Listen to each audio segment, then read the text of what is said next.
Yo, what's up mga idol? Muli, nandito na naman tayo, magpapasaya. Yon, ang mga ating mga kapulisan, aking naispatan. Iyon, no? Ang sama ng tingin sa akin ng bossing. Mukhang arestuhin ako. Huwag naman sana. Ayun, no? Habol ako ng tingin ni bossing. Idol, ha? Peace tayo. Magpapasaya lang tayo. Yun na nga, no? Medyo kinabahan ako doon mga idol dahil sa sama ng tingin sa akin ng idol nating pulis. Sabi baka anong bang klaseng pagmumukha meron yung rider na yun, kaya siguro sama ng tingin sa akin mga idol.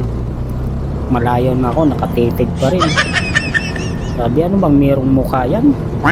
Paano nangyari dyan sa rider na yan? Hayop na mukha yan. Ako na lang natatawa sa sarili. Kala ko arestuhin na ako. Aba, idol tayo nagpapasaya lang. Ayan, no? Ang favorite ko nga palang mga spot dito mga idol is yung mga pedestrian. Ayan, yung maraming tao para mapansin tayo. Alam mo naman, papansin tayo mga idol. Ayan, no? Kaso sa mga oras na to mukhang hindi tayo napapansin. Pangit kasi tayo. Bakit kasi ganyan ang mukha nitong rider na to? Hayop ng mukha yan. At dahil nga dito sa stoplight, yan, meron tayong mga kasamahan at mukhang napansin tayo ni idol. Ayan, no? Tayo yung pinag-uusapan. Siguro puging-pugay siya sa akin. Ayan na nga, oh. Bahala kayo dyan. Basta ako pugi ako kaysa sa inyo. Sige lang mga idol, mas pugi na ako sa inyo. Hayaan nyo lang ako, ha. At tayo babiyahin ng takbong pogi lang. Ang tagal pa ng stoplight.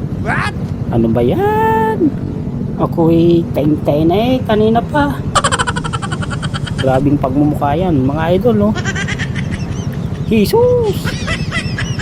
Ay nako mga idol, inip na. Ang tagal. Umabot na ng 110 seconds. Dito yan sa Paseo. Naigit na ko sa sobrang tagal ng stoplight. Grabing layo. Dapat mga ano lang yan, 30 seconds lang. Nakakainip.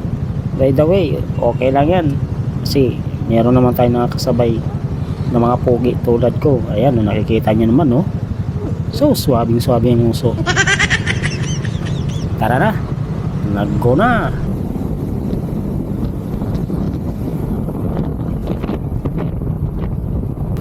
Kawawa, walang pumapansin sa kapugian ko. Sayang naman nga ba ng uso ko. Iyak na lang.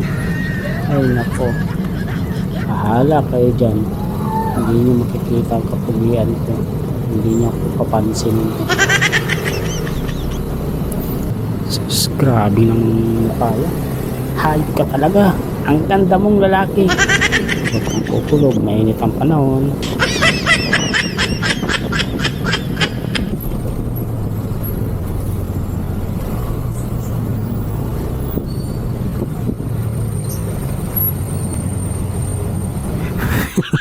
Grabe, tuwan-tuwa yung mga bata sa nakita nilang kapugian ko, sinisilip pa talaga ako. Minsan lang sila makakita ng endangered yan ngayon dito sa Pilipinas. Kaya tuwan-tuwa sila sa nakita nila. Puging-pugi.